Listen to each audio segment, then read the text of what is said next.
आदरणीय सभी किसान भाइयों को मेरा तहे दिल से स्वागत है, अभिनंदन है। मेरा नाम अमित कुमार है, मैं इफ्को में एमडी की पोस्ट पे कार्यरत हूँ। तो सबसे पहले मैं धन्यवाद देना चाहूँगा धर्मेंद्र जी को, जिन्होंने इस मीटिंग का आयोजन कराया है। तो सबसे पहले जो हमारा विषय रहेगा वो ये जानना रहेगा कि जो नैनो यूरिया है, ये जो प्रोडक्ट है आप देख रहे हो नैनो यूरिया, ये पहले 4% में था, अभी ये 20% में आया है, जिसका प्रयोग आपने अपने खेत पे अभी तक किया होगा या नहीं किया होगा, ये सब आपके माध्यम से पता लगेगा मीटिंग के दौरान में। तो किसान भाइयों, पहला ये आपसे एक प्रश्न है कि जो दानेदार यूरिया है और नैनो यूरिया है, तो इन दोनों के बीच में क्या डिफरेंस है। अगर दानेदार यूरिया इफ्को का था तो उन्होंने नैनो यूरिया लिक्विड क्यों लॉन्च किया, ये प्रश्न आपके मन में होगा कि भैया जब इफ्को दानेदार यूरिया अपना बना रखा है तो नैनो यूरिया को उन्होंने प्रमोट क्यों किया, क्यों लॉन्च किया। तो इसके पीछे का सबसे बड़ा रीजन ये है, मैं आपको बता देता हूं कि जो आपका दानेदार यूरिया है, उस दानेदार यूरिया में जो नाइट्रोजन होती है वो नाइट्रेट की फॉर्म में होता है। मेरी बात ध्यान से सुनना पहले आप। जैसे ही आप अपने खेत पे उसका इस्तेमाल करते हो तो वो फसल को उतना नहीं मिलता जितना आप ये सोचते हो कि मैंने 45 किलो का कट्टा या 50 किलो का कट्टा अपने खेत पे डाला है, क्योंकि उसके अंदर नाइट्रोजन जो होती है वो बहुत ही घुलनशील होती है, पानी में घुल के तुरंत पौधे की रूट जोन से नीचे चले जाता है। पौधे का एक जड़ क्षेत्र होता है जहां पे वो पोषक तत्वों को ग्रहण करता है, ठीक है ना, ये तो बात आप सभी को पता है। और जब आप उसको डालते हो और जैसे ही उसको पानी मिलता है तो वो तुरंत पानी में घुलकर पौधे को उस अमाउंट में नहीं मिल पाता जिस अमाउंट में उसको मिलना चाहिए। वो तुरंत आपके अंडरग्राउंड वाटर, जो आप पीने वाला पानी जो आप पीते हो नलकूपों के माध्यम से, जो धरती के अंदर से आता है, वो केमिकल उसमें चले जाता है। कुछ यूरिया की जो मात्रा होती है वो गैस के फॉर्म में, जो नाइट्रस ऑक्साइड एक गैस होती है, उसके माध्यम से वो वातावरण में चला जाता है। तो कहने का मेरा अभिप्राय आपको ये समझाने का है कि दानेदार यूरिया आप डालते जितना हो उतना आपके पौधों को वो नहीं मिलता, मात्र 30 से 40% ही मिलता है। अब मुद्दा ये नहीं है कि नुकसान हो रहा है, भाई आप कह सकते हो कि नुकसान हमारा ही तो है, कोई बात नहीं हम देख लेंगे, लेकिन वो नुकसान जो हो रहा है ना, वो नुकसान का सबसे बड़ा कारण ये है आपकी जो क्लाइमेट है। जैसे कि आप देख रहे होगे गर्मी पड़ जा रही है ना, पीने के पानी में नाइट्रेट की मात्रा आ रही, जिसकी वजह से विभिन्न प्रकार की बीमारी आ रही, कैंसर जैसी बीमारी आ रही। आपको पता होगा कि पंजाब वाला जो रीजन है उसमें सबसे ज्यादा, उस क्षेत्र में सबसे ज्यादा लोगों ने केमिकल का इस्तेमाल किया था, तो सबसे ज्यादा कैंसर के पेशेंट भी उस एरिया के है ना, क्योंकि उस एरिया में उन लोगों ने पेस्टिसाइड का, यूरिया का, इनका इतना मात्रा में इस्तेमाल किया है कि जिसकी वजह से वो पानी में घुलकर वो पौधे से रूट जोन से नीचे चले गए, और वो पानी जो अंडरग्राउंड है वही तो आप पी रहे हैं, वही तो हम लोग पी रहे हैं, उसमें केमिकल आता है, ठीक है ना। तो इन सभी चीजों को देखते हुए वैश्विक स्तर पर, वर्ल्ड लेवल पर यह विचार किया गया है कि जो ग्लोबल वार्मिंग जैसी भयंकर समस्या आ रही है, तो इसमें हम क्या क्या चेंज कर सकते हैं। तो बड़े बड़े साइंटिस्ट ने, WHO के जो मीटिंग्स होती है उनमें ये निर्णय लिया गया है कि जो यूरिया है, दानेदार यूरिया है, इसको बनाने के लिए CO2 का इमिशन बहुत ज्यादा होता है। भाई कारखाने बहुत ज्यादा इनको बनाने के लिए लगे हैं, कच्चा माल विदेश से आता है, जो कच्चा माल आता है विदेश से वो इन फैक्ट्रियों में आता है, उस फैक्ट्रियों में उन केमिकल को, इन यूरिया को बनाने के लिए CO2 गैस का इमिशन होता है। CO2 गैस बहुत ज्यादा निकलती है, जो गैस हमारे वातावरण में जाके ग्लोबल वार्मिंग को बढ़ावा देती है। यानी कि ग्लोबल वार्मिंग से मतलब ये कि जो हमारा सूर्य से जो प्रकाश आता है वो प्रकाश धरती पे जैसा आएगा तो वो रिफ्लेक्ट होता है। यानी कि मैं जैसी भाषा में बताऊं कि जो सूर्य की किरणें हैं वे गर्म होती है, बहुत ज्यादा गर्म, उनमें अल्ट्रा वायलेट रेडिएशन होती है। तो जैसे ही वो धरती पे आएगी, धरती पे वो टकराएगी, टकराने के बावजूद कुछ मात्रा में धरती उसे अब्जॉर्ब कर लेगी, जितना उसकी कैपेसिटी है, जिससे कि हमारी दैनिक गतिविधि पूरी होती है, हमारी खेती होती है। उसके बाद कुछ अमाउंट में वो रिफ्लेक्ट होता है, उल्टा वो हमारे वातावरण में जाता है। जैसे ही वो वातावरण में जाएगा तो ये जो ग्रीन हाउस गैसेज है, जैसे कि नाइट्रस ऑक्साइड, CO2, ये CO2 सबसे ज्यादा इसमें भूमिका निभाता है कि CO2 गैस जैसे ही ये जाएगा तो इस रेडिएशन को ये पकड़ लेता है, कैप्चर कर लेता है। जो हमारी ये लेयर है एटमॉस्फेयर में, ये इसी लेयर में रह जाता है, जिसकी वजह से धरती का जो टेम्परेचर है वो टेम्परेचर बढ़ता है। और टेम्परेचर बढ़ने की वजह से हमें हमारे खेत में बहुत सारी बीमारी देखने को मिलती है। स्पेशली मैं यूरिया की बात नहीं कर रहा, मैं हर पेस्टिसाइड की, हर उस केमिकल की बात कर रहा जिससे हमारे खेत में गैस निकलती है और वो गैस हमारे वातावरण में जाती है और वातावरण में जाके जो ग्रीन गैस हाउसेस के रूप में वो फॉर्मेट होती है और इन रेडिएशन को पकड़ लेती है। पकड़ने के बाद हमारा जो एटमॉस्फेयर है इसमें रेडिएशन बढ़ता है और उसका हीट बढ़ जाता है, जिसकी वजह से बहुत सारी बीमारी देखने को मिलती है। तो इस चीज को देखते हुए गवर्नमेंट ने, इफको ने ये नैनो यूरिया लॉन्च किया। मानता हूं जो 4% में आया था उसके कुछ रीजन रहे थे, उसका असर नहीं था या उसका इस्तेमाल करने में कोई चूक थी, वो मैं मानता हूं, लेकिन इसका मॉलिक्यूलर स्ट्रक्चर जो उसका अंदर कंसंट्रेशन है न्यूट्रिएंट का वो चेंज कर दिया गया है। ठीक है ना। इसका भी अब आप कहोगे कि चेंज हो गया है तो हमें कैसे पता लगे। हम इतना रिस्क नहीं ले सकते कि हम 225 रुपए की नैनो यूरिया लाए, उसका स्प्रे करें अपने खेत में। हमारा इतना सामर्थ्य नहीं है। आप ही कोई ऐसा सोल्यूशन बताओ कि हमें इसका इफेक्ट दिखाओ। तो उसके लिए भी इफको ने, गवर्नमेंट ने एक कार्यक्रम लॉन्च किया है, वो है डेमोस्ट्रेशन। डेमोस्ट्रेशन क्या होता है? डेमो। अब मान के चलिए जैसे बाबूजी है ये, ठीक है ना, इनका 10 बीघे का खेत है मान लिया और इन्होंने नैनो इस्तेमाल किया था, इनको असर नहीं है, इनको कहते हैं कि हमें नैनो का भैया 0 रिजल्ट मिला, हम नहीं मानते, ये पानी है। ठीक है, माना ठीक है पानी है, मैं ये नहीं कहूंगा आपके सामने कि ये असर करती है, आप ही खुद बताओगे।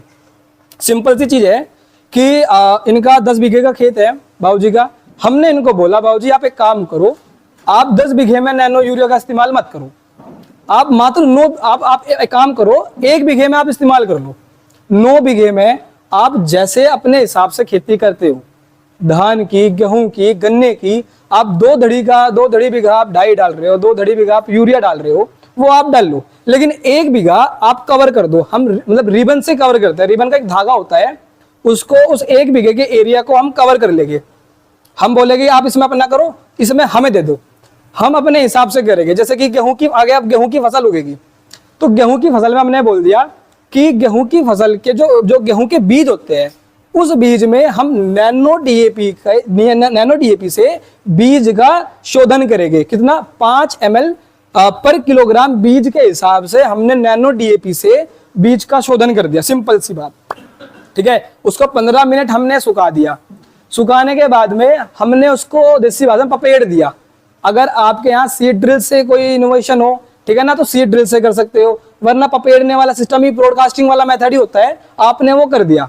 करने के बाद में दूसरी जगह जो 9 बीघे खेत है, आपने उसमें अपने हिसाब से जो करना था वो कर लिया, 2 जो भी आपने करना था। बस करना क्या है कि जो आपका प्लॉट ए है जिसमें 1 बीघे का खेत हमने कहा है, उसमें डाई की मात्रा आधी कर देनी है और उसमें डाई की मात्रा जो आप नॉर्मल डालते हो वो करनी है।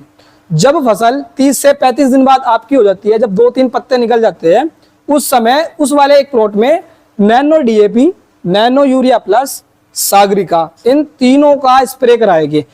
स्प्रे कराने के बाद में लगातार 2 स्प्रे ऐसे हो गए कि पहले स्प्रे के 20 से 25 दिन बाद दूसरा स्प्रे होगा, बस और कुछ नहीं होगा। और ये जो स्प्रे का खर्चा, जो ये आपका नैनो डीएपी का खर्चा, ये सब फ्री ऑफ कॉस्ट है, डेमोन्स्ट्रेशन के लिए है, इसमें कोई चार्ज आपसे नहीं लिया जाएगा, ये आपको दिखाने के लिए होगा। और ये फाइनल एस्टिमेशन होगा, यानी कि जब गेहूं परिपक्व अवस्था पे आएगा और उसमें उपज देखने को मिलेगी, तब आप खुद देखोगे कि मैंने 1 बीघे में ये लगाया था और 9 बीघे में मैंने ये करा था। तो दानों की संख्या कितनी है, दाना कितना मोटा है, नंबर ऑफ टिलर्स कितने हैं, जो कल्ले निकलते हैं वो कितने हैं, तो आपको एक आइडिया हो जाएगा कि भैया मैंने इसका इस्तेमाल किया था तो इससे मेरी फसल को ये लाभ मिला, और मैं पूर्वाधिक अपनी खेती कर रहा था उससे मेरा ये है। तो ये निर्णय सिर्फ आपका है, आप ही डिसीजन लोगे कि इसका रिजल्ट है या नहीं है। आप इतनी बात से सहमत हो? सभी किसान भाई सहमत है इस बात से? भैया देखो, मैं ये नहीं कह रहा कि नहीं इसका रिजल्ट है, मैं यहाँ ये कहने के लिए नहीं कि रिजल्ट है, मैं ये कहने के लिए आया हूँ कि आप इसका एक बार अपने खेत में इस्तेमाल करके जरूर देखें। जब इफको ये कह रही है, गवर्नमेंट सरकार ये कह रही है कि आप इसका एक बार इस्तेमाल करके देखो, तो मुझे तो लगता नहीं कोई इसमें आपका नुकसान हो। और जब मैं अपना नंबर, मेरे पास नंबर इनके पास है, धर्मेंद्र जी के पास है, मैंने इनको बोला भी है कि आप अपने गांव के 4-5 फील्ड सेलेक्ट कर लो जो रोड के पास हो, उसमें प्रॉपर डेमोस्ट्रेशन लगाएंगे और आप सभी किसान भाई उस डेमोस्ट्रेशन की जब परिपक्व अवस्था आएगी तब आप उसकी मैच्योरिटी देखना। ये तो बात मैंने बताई आपको कि नैनो यूरिया प्लस और आपका दानेदार यूरिया के बीच में जो डिफरेंस है, आखिर क्यों ये लॉन्च किया। अब मैं आपको इन्हीं दोनों के बारे में बताऊंगा कि क्या है ये। सबसे पहले मैं नैनो यूरिया के बारे में बताता हूँ। तो नैनो यूरिया क्या है? नैनो यूरिया प्लस एक ऐसी टेक्नोलॉजी है जो नैनो पार्टिकल पे बेस्ड है। नैनो पार्टिकल मतलब जैसे कि कोरोना का साइज देखा आपने क्या देखा होगा, वो तो दिखता ही नहीं, बहुत ही बारीक होता है, बाल से भी 10 मिली माइक्रोन छोटा। इसका जो एक कण है वो 20 से 50 नैनोमीटर का है। कहने का मेरा मतलब ये है कि जब आप इसका स्प्रे करते हो टंकी के माध्यम से, तो ये जो पत्ता है, पत्ते के अंदर से हमारे ये बाल है ना, बाल, इसमें जो ये बाल निकलते हैं स्टोमेटा, ऐसे पौधे के अंदर छोटे छोटे छिद्र होते हैं। मैंने क्या बताया था? दानेदार यूरिया बताया था कि दानेदार यूरिया जो है वो लॉस हो जा रहा, लॉस होने से कई गुना ज्यादा वो हमारे शरीर पे, हमारे वातावरण पे, हमारे सामाजिक स्तर पे वो नुकसान कर रहा। लेकिन नैनो यूरिया प्लस जब आप इस्तेमाल करते हो तो इसका इस्तेमाल की जो इफिशिएंसी है वो 90% है। मुझे पता है आपके मन में डाउट होगा कि कुछ नहीं करता, ये है, लेकिन मैं इसका बताऊंगा क्यों नहीं करता। जैसे ही आप अपने खेत में स्प्रे के माध्यम से इसका स्प्रे करोगे, जरूरी नहीं है ये कि आप स्पेशली इसी का ही स्प्रे करो। आप अपने खेत में गन्ने की फसल में कीटनाशक का भी तो प्रयोग करते हो, तो आप कीटनाशक के साथ में से मिला के कर सकते हो। नॉर्मली कीटनाशक के साथ कैसे करोगे? अब आप कहोगे कि फट जाएगी, नुकसान हो जाएगा।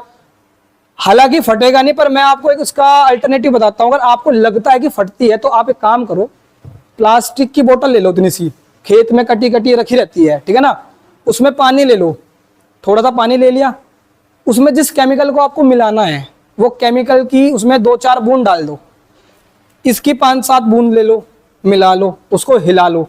अगर आपको लगता है कि ये रंग बदल गया, ये इसमें क्लोट बन गए, तो आप समझ लेना कि ये बेकार है, फट गया। अगर ये ट्रांसपेरेंट रहा, यानी कहने का मतलब ये पारदर्शी रहा, बिल्कुल इसमें कोई चेंजेस नहीं आया, तो आप समझ सकते हो कि आप इसका स्प्रे करो। और ये सिर्फ और सिर्फ नैनो यूरिया या किसी इंसेक्टिसाइड के लिए नहीं है, ये सभी इंसेक्टिसाइड के लिए है। किसी को भी आपको मिलाना है तो ये खेत में 5 मिनट का उपाय आप कर सकते हो ताकि आपको दिक्कत ना हो। तो ये तो मैंने बताया आप इस्तेमाल कर सकते हो, ठीक है। अब आपको इंसेक्टिसाइड के साथ में इसको मिला लेना है। कितना मिला लेना है? नॉर्मली मैंने जो पूछा है किसानों से, वो बोलते हैं गन्ने की फसल में 1 एकड़ एरिया में 500 लीटर तक पानी लगा लेते हैं। 500 लीटर तक वो पानी लगा लेते हैं, इतना बोलते हैं। लेकिन इसकी जो रिकमेंडेशन है वो आपको ये बताई जाती है कि एक बोतल 125 से 150 लीटर पानी तक लगा सकते हो, यानी कि 8 से 10 टंकी या 10 से 11 टंकी, नॉर्मल 15 लीटर की टंकी में 2 ढक्कन डालने, आपको 25 ml का ढक्कन है, तो ये तो उसकी डोज होगी। लेकिन फार्मर क्या करता है, जब और केमिकल को मिलाता है तो वो 500 लीटर के टैंक में इसको भी खोलता है और पूरी डाल देता है ऐसे। तो क्या 500 लीटर में ये असर करेगी? आप खुद बताओ, नहीं करेगी ना। जब ये बोल दिया कि इसकी डोज है, आपको 125 से 150 लीटर की डोज है और उस डोज में ही ये इफेक्टिव है, और आप 500 लीटर में लगा दिया, यानी कि 3-4 बोतलों का आपने एक ही बोतल में काम निपटा दिया, तो वो असर नहीं करेगी। ये सबसे बड़ा कारण है, इसका रिजल्ट नहीं है। इसी वजह से रिजल्ट नहीं है क्योंकि इसके साथ पानी की मात्रा आप लोगों ने ज्यादा लगा दी। उसी चीज को ड्रोन से करवाओगे बहुत बेस्ट रिजल्ट है, ड्रोन से भी नहीं कराओगे तो भी बहुत बेस्ट रिजल्ट है। ड्रोन से कराने का ये प्लस पॉइंट हो जाता है कि जैसे गन्ने की फसल है, गन्ने की फसल में ऐसे हाथ करके नहीं होता, तो आप क्या करोगे, जैसे ही इसका प्रयोग करोगे ड्रोन में, तो ड्रोन में जो पानी होता है ना वो भाप बन के आता है। जो पत्ती है, पत्ती को पानी में तर करने की बजाय अगर आप उसको भाप के रूप में दोगे ना तो वो जल्दी एब्जॉर्ब करेगा, समझ रहे ना। तो ड्रोन में इसका बहुत इफेक्टिव रोल है। लेकिन ड्रोन की समस्या यह है कि हमारे यहाँ पे जो खेत है, खेत के ऊपर तार वगैरह है, फिर छोटे छोटे स्मॉल एरियाज है, उस वजह से कुछ प्रॉब्लम है। लेकिन ड्रोन अगर जिसके खेत के ऊपर तार नहीं है, वहां बड़ा इफेक्टिव इसका रोल प्ले होता है, रिजल्ट इसका बहुत अच्छा है। तो इसका जो प्रयोग मैंने बताया 4 ml पर लीटर वाटर के हिसाब से आप इसे कर सकते हो, यानी कि टंकी गैस 2 ढक्कन डाल लो, एक बार इस्तेमाल करो। जिस किसान भाई को लगता हो कि भाई मैं रिस्क नहीं ले सकता हूँ, मुझे बता दो, मैं उसके खेत पे जाऊंगा, खुद मैं करवाऊंगा कह के, और खुद वो रिजल्ट देखेगा और खुद ही वो बता देगा कि रिजल्ट है या नहीं है। तो इसके बारे में आपको समझ में आया जो मैंने समझाया, ठीक है ना। तो कोई नैनो यूरिया को लेके आपको कोई मन में समस्या हो, कोई भी पर्सन हो, तो आप मेरे से पूछ सकते हो, बोलिए, कोई दिक्कत नहीं। अगर नैनो यूरिया को लेके कोई समस्या है, आपको कोई समस्या नैनो यूरिया को लेके? हाँ जी, हाँ जी, बताओ एक बार इसमें जी। कलोरो में लड़ाया कर रहा था हमने जी, 2 बीघे में 20 cc गिरा था, ठीक, 3 टंकी की, 3 मतलब 1.5 बीघे में 4 टंकी मारी, ठीक, 1% रिजल्ट इसका नहीं आया। अच्छा, 1.5 बीघे में 4 टंकी मारी आपकी, कितने लीटर की टंकी थी? 15 लीटर की, इस पर धर्मेंद्र रुपये ले गया था। अच्छा, नैनो यूरिया प्लस ही डाला आपने? हाँ, कलोरो में डाल दिया था। क्लोरो में डाला आपने? कौन सी फसल में डाला था? ज्वार में। ज्वार में डाला था। तो आपको रिजल्ट मतलब कि किस पॉइंट ऑफ व्यू से नहीं मिला? बीमारी को लेके नहीं मिला या ग्रोथ को लेके नहीं मिला? रंग ना तो रंगाया बिल्कुल भी, इसमें कोई नूरी नहीं दिखा, मतलब कोई ग्रोथ हुई हो कोई नहीं दिखा। वहाँ खेत में खाद मारा, दवाई मारी, कोई रिजल्ट आया? और बीमारी भी नहीं खत्म हुई? बीमारी तो कलोरो ने खत्म कर दी, लेकिन ग्रोथ नहीं हुई? हाँ, ग्रोथ नहीं। अच्छा, तो इसका सुनो मेरी बात, अगर आपको ग्रोथ देखनी है तो जब आपकी फसल में कोई समस्या होगी तो आप इनसे एक बार संपर्क करना। ये मुझे संपर्क करेंगे, मैं खुद अपने आप आऊंगा और मैं खुद इसका जिस दवाई में आप कहोगे उस दवाई में मिलवा के और स्प्रे करवाऊंगा, ठीक है ना। आप करना, अगर रिजल्ट नहीं आया तो आप मुझे बताना, ठीक है। और किसी का कोई सवाल? इससे अलग किसी और किसान भाई का सवाल हो? नहीं है आपका भैया?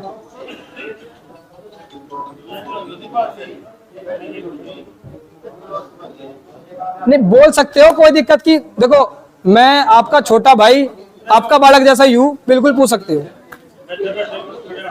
बैठ जाओ, एक बार माइक ले लो। ये 1 cc है, कितने क्षेत्रफल को कवर करेगी? जो ये सागरिका है, ये आपकी 1 एकड़ एरिया को कवर कर लेगी। 5 बीघे। 5 बीघे जो सागरिका ये वाली है जी, स्प्रे में वो भी 5 बीघे का है। असली और हाँ हाँ हाँ हाँ, सुनो भाई, सुनो, बहुत बढ़िया प्रश्न करा। सागरिका की असली और नकली की क्या पहचान है? सबसे पहले आप सागरिका कहाँ पे लेने जा रहे वो डिसाइड करो। अगर सागरिका आप इफ्को के सेंटर है या सोसाइटी है या इफ्को से रजिस्टर्ड एग्री जंक्शन है, वहां पे जा रहे हो तो वहां पे सागरिका आपको ओरिजिनल मिलेगी। दूसरी चीज, 1 मिनट, इस बात की कोई गारंटी नहीं जिसको ने दुकान खोली वो नकली भी तो ले आ सके? नहीं, क्या जरूरी है कि वो असली लेकर आओगे? मैं बता रहा हूँ। अब जाए इस चीज के लिए, सागरिका के जो बैग का पीछा है, बैग के जो पीछा है, तो बैग है, उस पर एक बार कोड आएगा। इस चीज की समस्या प्रॉब्लम है, हर जगह प्रॉब्लम है। तो अभी रिसेंटली कंपनी ने क्या किया है कि सागरिका के बैग के पीछे एक बार कोड लॉन्च किया है। आप क्या करना, फोन निकालना, स्कैन करना और बारकोड से आपको सारी डिटेल पता लग जाएगी। जो कोई भी लोकल बारकोड नहीं, जो एक्टिविटी नहीं कर पाएगा वो, ठीक है ना। रही बात कि जो ओरिजिनल सेंटर, जैसे कि इफ्को से रिलेटेड कोई सेंटर सागरिका लोकल बेच भी रहा है, तो आपको पता है कि ये लोकल है, आपके खेत में ये इस्तेमाल आपने किया, रिजल्ट नहीं आया, तो आप संबंधित जो जिला कृषि अधिकारी है, आप उनसे संपर्क कर सकते हो और बोल सकते हो कि साहब यहाँ से मैं सागरिका लेके जा रहा, यहाँ से मेरा कोई रिजल्ट नहीं है और मुझे लगता है कि यहाँ लोकल उत्पाद है। तो उसका सैंपल लिया जाएगा, सैंपल में अगर प्रोडक्ट लोकल निकलता है तो उसका लाइसेंस निरस्त करा जाएगा और उसके खिलाफ कार्रवाई होगी। इतने लंबे कार्रवाई तो भाई ये पता चल जाए अगर नहीं स्कैन कर सकते तो आप इफको से रिलेटेड वाले उस पर जाओ, वहां पे देखो। आप कह रहे हो ना कि रख सकता है, लेकिन ऐसा नहीं है। इफको वाला जो सेंटर है वो नहीं रख सकता, क्योंकि जो माल आएगा वो डायरेक्ट कंपनी से आएगा वहां पे। अच्छा, उगाने वाला तो आपने कार्रवाई करी उसके खिलाफ?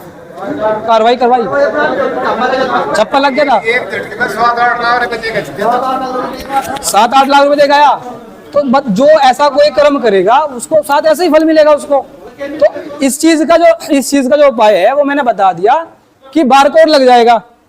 भाई कंपनी ने देखी समस्या ये, सुनो भाई किसान, सुनो भाई, सुनो सुनो सुनो। बारकोड इसलिए लग रहा कि ये जो समस्या भैया ने बताई, ये समस्या हर जगह है लोकल सागरिका की। क्या क्या होता है कि किसान को, देखो बुरा मत मानना, कुछ किसान भाई ऐसे होते हैं जो सोचते हैं कि यार 450 का कट्टा मिल रहा और ये भाई मुझे दे रहे मान के चलो 350 का, तो डिफरेंस है 350 वाला ले लेंगे, इस्तेमाल कर लेंगे, फिर बोल देंगे सागरिका रिजल्ट नहीं आया। मैंने देखी ये चीजें, मैं अपने मन से नहीं कह रहा। कुछ किसानों से जब मेरी बात हुई तो उन्होंने बोला, मैंने पूछा सागरिका कहाँ से लाए, उसने बताया उस दुकान से। पूछा कितने पैसे का लाए, तो बोले कि 350 रुपए का।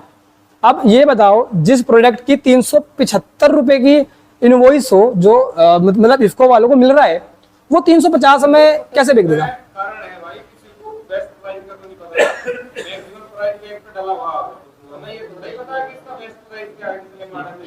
कितने में आना चाहिए? ठीक है, बहुत बढ़िया आपने बात कही।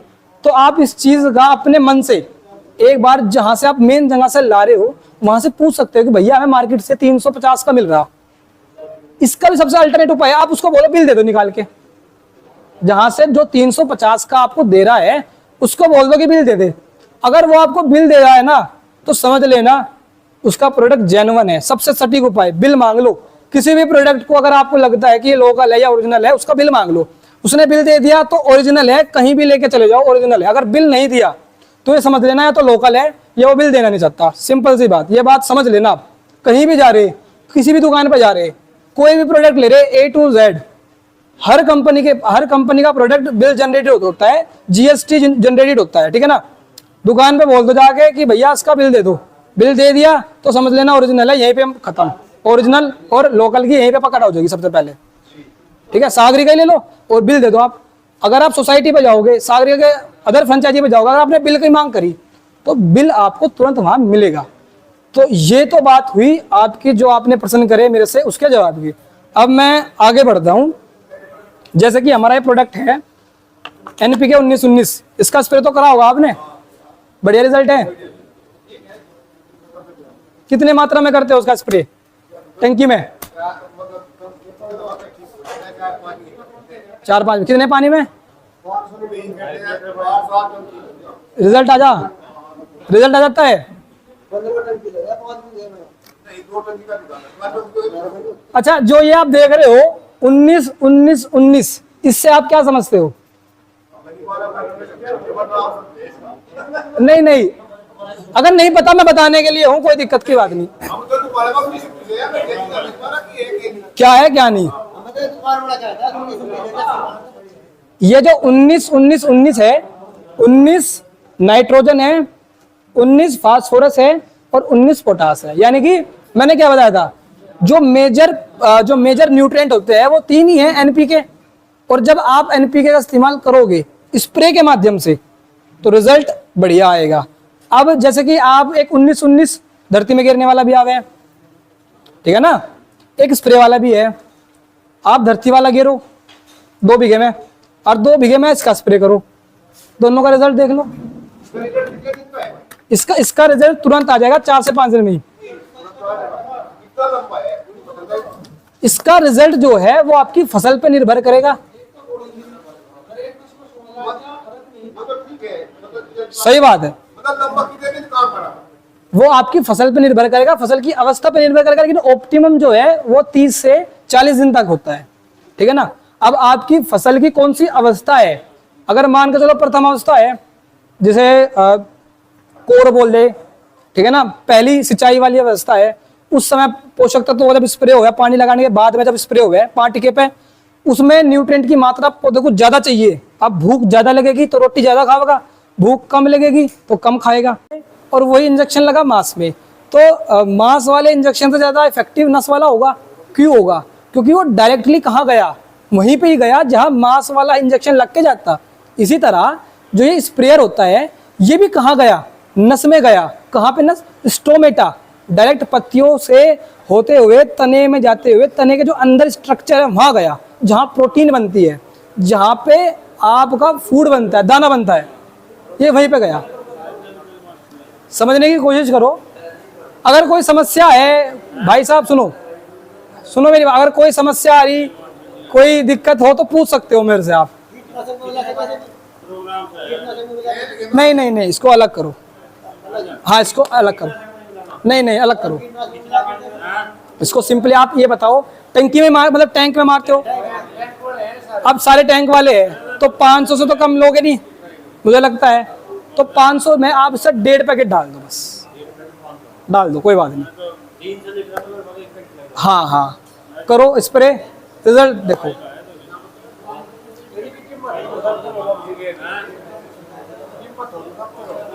इसकी जो कीमत है ना, वो मात्र 142 रुपए की है। कुछ है, सुनो, 142 रुपए की कोई कीमत है। और इससे भी सस्ता तरीका आपको, मतलब जो तरीका है, जो दवाई है। अच्छा, इसे कितने लोगों ने, कितने लोगों को पता है इसके बारे में? NPK कंसोर्टिया, बायो फर्टिलाइजर से पता किसी को क्या होता है बायो फर्टिलाइजर? सुनो मेरी बात, ये मात्र और मात्र कितने का है? ये आपका 110 रुपए का है मात्र। और इसका जो उपयोग है बेहद ही आसानदायक है। क्या करना? ढक्कन खोलना है ऐसे, इसमें छेद करना, और जहां ट्वेल का पानी जा रहा उसके पास रख दो ऐसे। इसमें टोपो जाएगा, पानी में लगता रहेगा, पूरे खेत में फैल जाएगा। अब कहोगे चलो कर दिया, क्या काम है इसका? काम बताओ। काम इसका ये है, इसके अंदर बैक्टीरिया है। बैक्टीरिया कौन से है? नाम बता रहा हूँ, राइजोबियम, एजोस्पर्मियम, बेसिलस। नाम बता दिए, काम क्या है? काम सुनो क्या है। आपके खेत में जैसे कुबाड़, जैसे पत्ती का हो, पत्ती गन्ने की पत्ती पड़ी रहे, कुबाड़ पड़ा रहे, है ना। जो आपने धान की फसल, मतलब गन्ने की, उसकी गेहूं की फसल ली, गेहूं की फसल के बाद में आपने गन्ना लिया, जो गेहूं की पैडी, जो स्ट्रो हो, उसे आप रूटरी तक हटा दो। तो जब आप इसे पानी लगा के इस्तेमाल करते हो ना, तो इसके अंदर जो बैक्टीरिया है, वो बैक्टीरिया क्या करता है, उस कुबाड़ को, जैसे कुबाड़ कह रहे, उसे घोल दे। घोलने के बाद में उसका ऑर्गेनिक मैटर बना दे, कार्बनिक खाद बना दे, खाद जिसे कहते हैं, गोबर की खाद। और जो फसल में, जो आपकी मिट्टी में जो आपके पोषक तत्व है, जैसे फास्फोरस हो गया घुलनशील, उस फास्फोरस को ये घुलनशील बना दे। यानी कि कहने का हिंदी मतलब ये है कि उन पोषक तत्वों को ये घुलनशील बना दे जो आपके पौधों को मिल जा। यानी कि 20 से 25% तक ये आपकी उपज को बढ़ा दे। देखो भैया, साफ सी बात ये है, हर फसल में A to Z कितने का? 110 रुपए का तो है। 5 बीघे करो, करके देखो इस्तेमाल। ये छोटी छोटी चीज करो तो सही। अगर नक्के पे नहीं रखना, गोबर में मिला के करो, रेत में मिला के करो, बस केमिकल के साथ मत मिलाना, क्योंकि इसके अंदर है बैक्टीरिया। ये बैक्टीरिया जैसे ही केमिकल से मिलेंगे, ये तुरंत खराब हो जाएंगे, मर जाएंगे।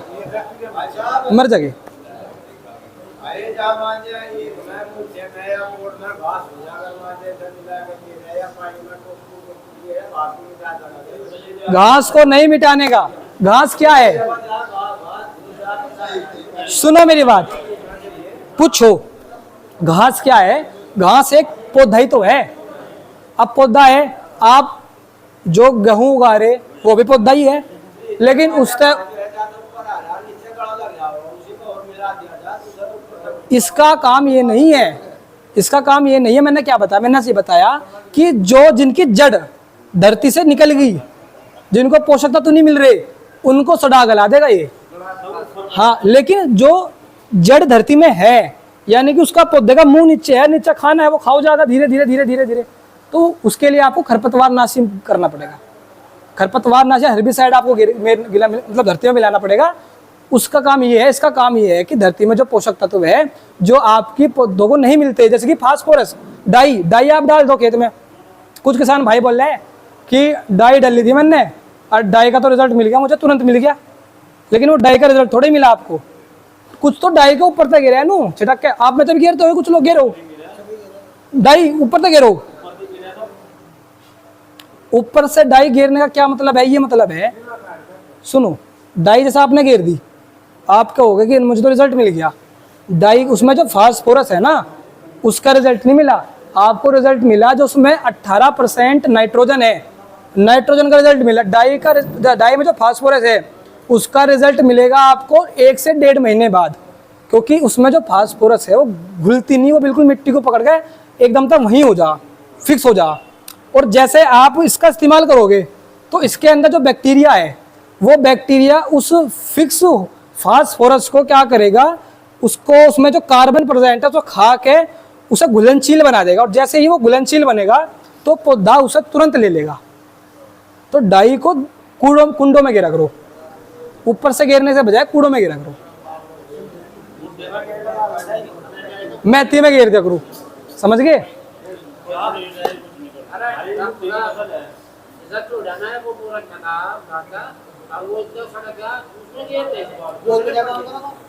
गिर के देखो, बेहतरीन रिजल्ट। उसमें एक बीजी आता है, ब्लू ग्रीन एल्गी एजोला के नाम से बायो फर्टिलाइजर, वो डाल दो। उसमें जो कुबाड़ है ना वो सारा खा लेगा और नाइट्रोजन फिक्स और कर देगा एटमॉस्फेयर से। तो और किसी किसान भाई का कोई डाउट हो, कोई प्रश्न हो तो पूछ सकते हैं भाई मेरे से भी। हाँ जी, रेत में नहीं, ये पानी में घुलनशील है, जल विलय उर्वरक है, इसको जल में घोल के पौधों के ऊपर स्प्रे होगा।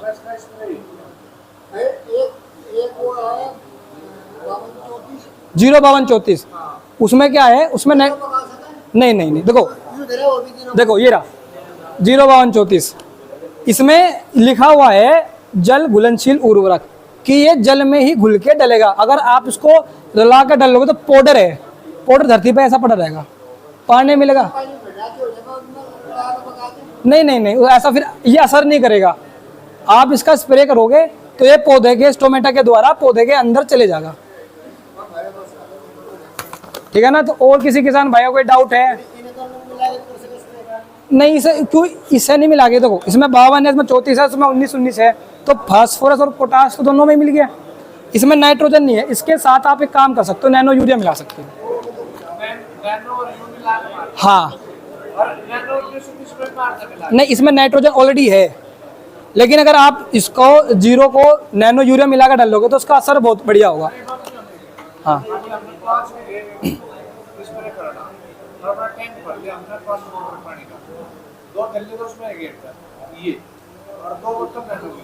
बेहतरीन। और एक आप एक काम कर लो और एक ये मिला दो, या मात्र जो है 285 रुपए की है आपकी। हाँ, नहीं 285 कितने की आती है? हाँ जी, इफ्को के जो उत्पाद होते हैं वो जो उस पर लिखे हुए हो वे उतने का ही मिलता है फर्टिलाइजर के केस में। क्या जी? वो आपकी पेस्टिसाइड के अंदर है, इंसेक्टिसाइड के अंदर है, लेकिन फर्टिलाइजर का जो प्रोडक्ट है यानी कि जो उर्वरक मतलब जो पोषक तत्व देने वाले उत्पाद है वो ऑन MRP मिलते हैं आपको। 285 की, हाँ 5 बीघे की, ये आपकी मात्र 200, ये आपका 250 का है 05234, और जो ये आपका पड़ेगा ये आपका 142 का पड़ेगा। अब देखो कितना सस्ता आपको चीपेस्ट बना। 2 तो उसका डाल लो 19 का, 1 ये डाल लो और 2 ये डाल दो, करके देखो 5 बीघे में।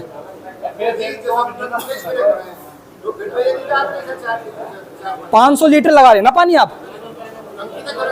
अगर टंकी से कर रहे हैं तो आप टंकी में पानी के हिसाब तरीके 125 से 150 लीटर पानी के हिसाब से आप लगाओ।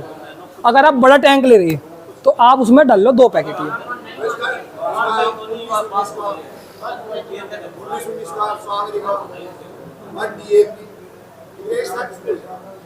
उन्नीस डीएपी में आपको फास्फोरस मिलेगा। ऑलरेडी इसमें फास्फोरस है 19%, तो वो ज्यादा हो जाएगा कहीं ना कहीं। 19 ले लो, नैनो ले लो, सागरिका ले लो। हाँ, क्योंकि मैं भी नैनो यूरिया इसलिए बता रहा क्योंकि नाइट्रोजन की डिमांड पौधे में ज्यादा होती है, इसलिए।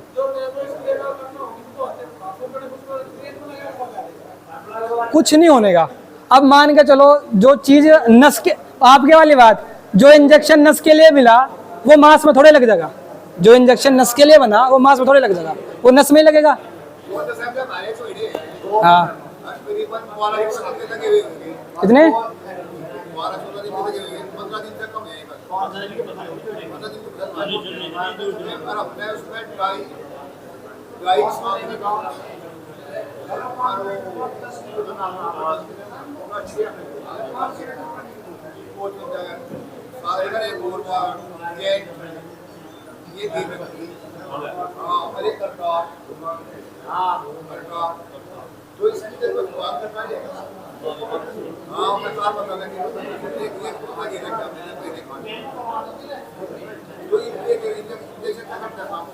कितने दिन पहले गिरा था?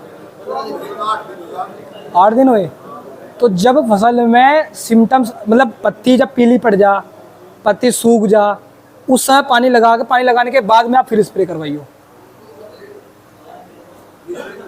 हाँ, खुराक मिल रही, जैसे कि हमने सुबह खाना खा लिया, हम दोपहर में शाम में खाएंगे खाना, तो कुछ टाइम के लिए हमारे पेट में खुराक आ गई। अगर हम ज़्यादा खा लेंगे तो भी दिक्कत है, अगर नहीं खाएंगे तो भी दिक्कत है। अगर आप पौधे में उसकी खुराक से ज़्यादा पोषक तत्व दे दोगे तो भी दिक्कत होगी, अगर आप उसकी खुराक से कम दोगे तो भी दिक्कत होगी। बताया तो, पानी, दूसरे पानी जब लगेगा आपकी फसल में और पानी टिकेगा पत्तियों में, जब मिट्टी में पानी की मात्रा होगी, सोइल में जब नमी होगी तभी तो डालोगे धान की। तो धान में आप उसको एक काम करना, जब आपने स्प्रे 8 दिन पहले करा ना, तो 25 से 30 दिन बाद दोबारा करना।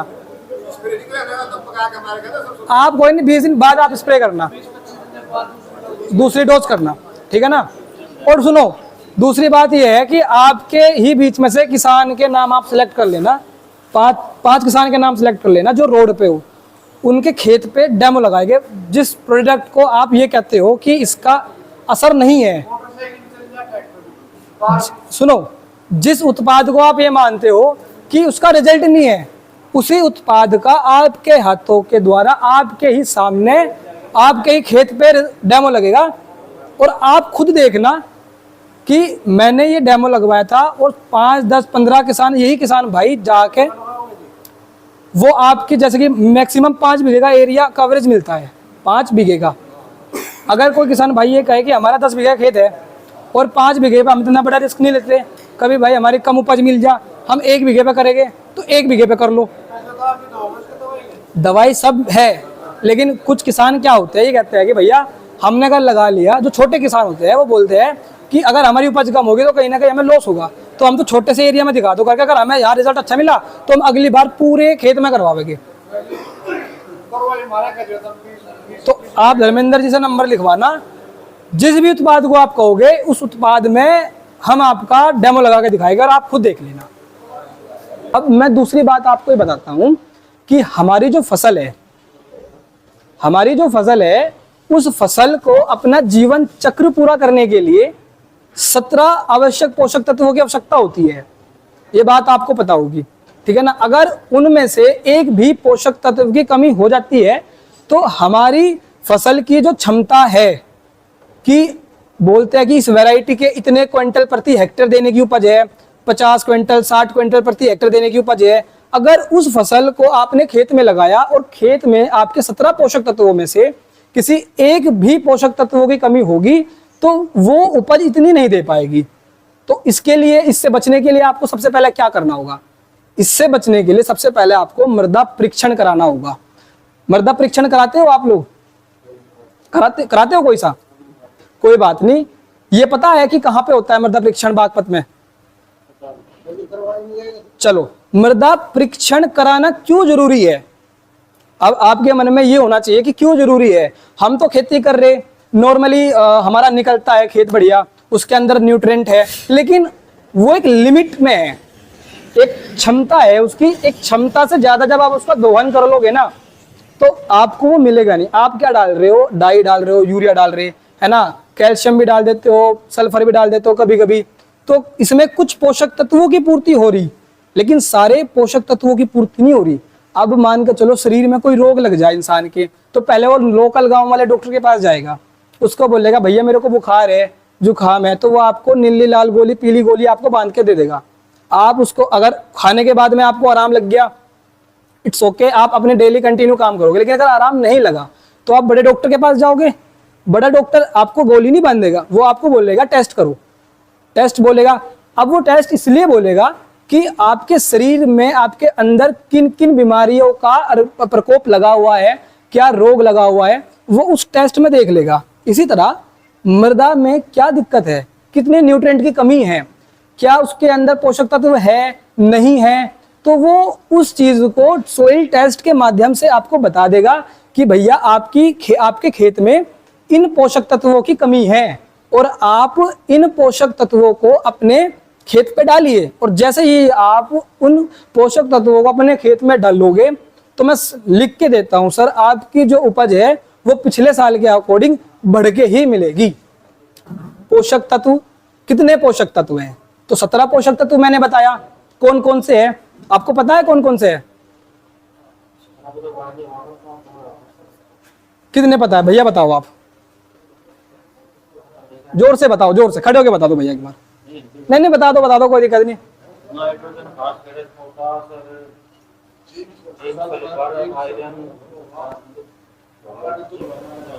एक बार भैया माइक बताओ, बता दो, कोई जितने आपको पता है बताओ, बहुत अच्छा लगता है जब बताते हो आप लोग।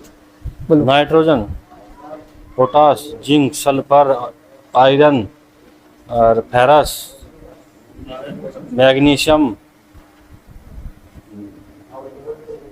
बहुत बढ़िया भैया, बहुत बढ़िया, वेरी गुड, भैया ने बहुत अच्छा बताया। तो इतने पोषक तत्व पता है आपको, तो मतलब ठीक है। तो मैं आपको एक बार डिटेल में बता देता हूं कि कितने पोषक तत्व है। तो देखो, 3 पोषक तत्व जिन्हें फ्रेम स्ट्रक्चर न्यूट्रिएंट बोलते हैं, जो आपको कहीं से देने की जरूरत नहीं है, वो प्रकृति ने आपको सुविधा दी है। कौन कौन से है भैया? Carbon, hydrogen, oxygen. ये आपको प्रकृति, भैया की भगवान आपको गॉड गिफ्ट कर देते हैं, ठीक है। अब आते हैं आपके मेजर न्यूट्रिएंट, जिनकी फसल को बहुत जरूरत है, जैसे हमें रोटी खाने की बहुत जरूरत है, ऐसे पोषक तत्व वे जैसे कि नाइट्रोजन, फास्फोरस और पोटास, ये बहुत इंपॉर्टेंट न्यूट्रिएंट है। इनको हम प्राइमरी न्यूट्रिएंट भी बोलते हैं, प्राथमिक पोषक तत्व भी बोलते हैं। प्राथमिक पोषक तत्व इसे बोलते हैं कि इनकी जो मात्रा होती है पौधों में बहुत ज्यादा होती है। अब दूसरे सेकेंडरी न्यूट्रिएंट आते हैं, कैल्शियम, मैग्नीशियम और सल्फर। ये आप nitrogen, phosphorus, potash, calcium, magnesium, sulphur, इन 6 पोषक तत्वों से भली भांति परिचित हो, ये मैं जानता हूं। लेकिन अब माइक्रोन्यूट्रिएंट की बात करते हैं। जो 8 माइक्रोन्यूट्रिएंट है वे कौन कौन से हैं आपके? कौन कौन से हैं? Ferric, zinc, copper, manganese, molybdenum, boron, nickel और कोबाल्ट। तो ये आपके 8 माइक्रोन्यूट्रिएंट ऐसे हैं कि अगर इन 8 माइक्रोन्यूट्रिएंट में से अगर एक भी माइक्रोन्यूट्रिएंट की कमी हो जाती है तो आपकी उपज कम से कम 10 से 15 क्विंटल का लॉस हो जाता है। अब 10 से 15 क्विंटल आप देख सकते हो कितना है। तो आपको ये पता होना चाहिए कि ये 8 पोषक तत्व किस में है। ये हर उस माइक्रोन्यूट्रिएंट वाले प्रोडक्ट में है जो कंपनी ये एज्यूम करती है कि हमारा माइक्रोन्यूट्रिएंट वाला प्रोडक्ट है। जैसे कि हमारा ये प्रोडक्ट है सागरिका, आप इससे भली भांति परिचित होंगे, इसका प्रयोग करते होगे ना खेत में, ठीक है। तो सागरिका एक बायोस्टिमुलेंट है, इसके अंदर जो पोषक तत्व पाए जाते हैं वो बिल्कुल ऑर्गेनिक है, यानी कि उसका हमारी धरती पे कोई भी नेगेटिव इंपैक्ट नहीं है। इसके साथ साथ इसमें कुछ एंजाइम होते हैं जो हमारे प्लांट के अंदर, हमारे पौधों के अंदर होने वाली विभिन्न प्रकार की जैव उपचय प्रक्रियाओं में शामिल होते हैं। और पीजीआर है, प्लांट ग्रोथ रेगुलेटर जिनको बोलते हैं, पीजीआर, ठीक है ना। इससे क्या होता है, हमारे पौधे की हाइट और उसका मोटापा जिसको बोलते हैं, उसका तना स्टेम मोटा हो जाता है और हाइट बढ़ती है। तो इन 8 पोषक तत्वों का एक न्यूट्रिएंट मिक्सचर हमारे पास है, एक पूरा पोषक तत्वों का एक संगठन हमारे पास है सागरिका। और आप सभी किसान भाई ये कह सकते होंगे कि इसका रिजल्ट है इसका। ये सागरिका की बात हुई। अब